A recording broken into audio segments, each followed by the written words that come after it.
The leaders of Germany, France and Poland are meeting in Berlin in an attempt to show unity for Ukraine. It's being seen as an effort to address diverging French and German policies when it comes to the defence of Ukraine. Well, for more on all of that, let's go straight to Berlin and join my colleague Jessica Parker. So Jess, just tell us what we're expecting in these meetings.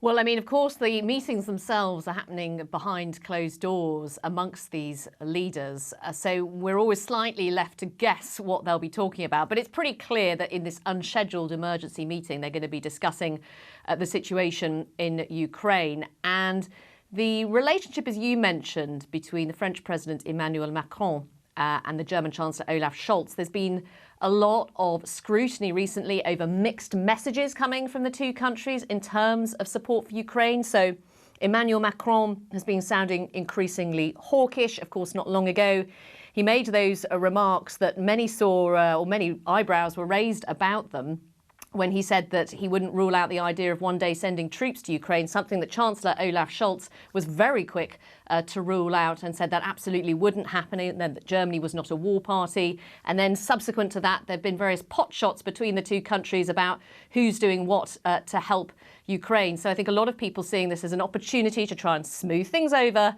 a little bit, see if they can get on the same page and at least coordinate their messaging in a better way, because this is, of course, a really crucial moment for Europe. There are genuine fears that if Donald Trump becomes the president of the United States again in elections later this year, that could undermine, given what Mr. Trump has said, the NATO military alliance, and then countries like France and Germany would really have to step up in terms of European autonomy.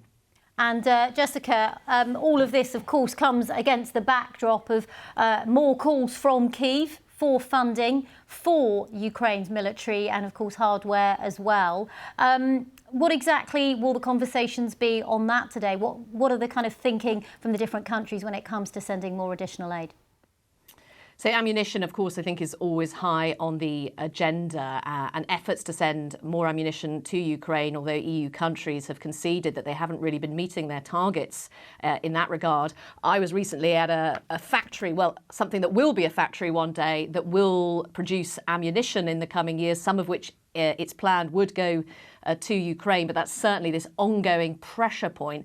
And then particular to the debate in Germany are these Taurus cruise missiles. Chancellor Olaf Scholz has been under tremendous pressure to allow Taurus cruise missiles to be sent to Ukraine, but he is saying, no, not doing that, pretty much ruling it out for the moment, which has caused some irritation amongst allies, including France, including the United Kingdom. But then Germany get a bit irritated themselves because they say, well, actually, we're only second to the US in the amount of arms that have been pledged to Ukraine. But there's obviously a very live debate, not just about what can be sent to Ukraine, but what can actually be manufactured here in Europe going forward. And one defence boss in Germany I spoke to recently, he said that he thought it was about 10 years before Europe would be in a position in terms of its industrial base to be able to defend itself.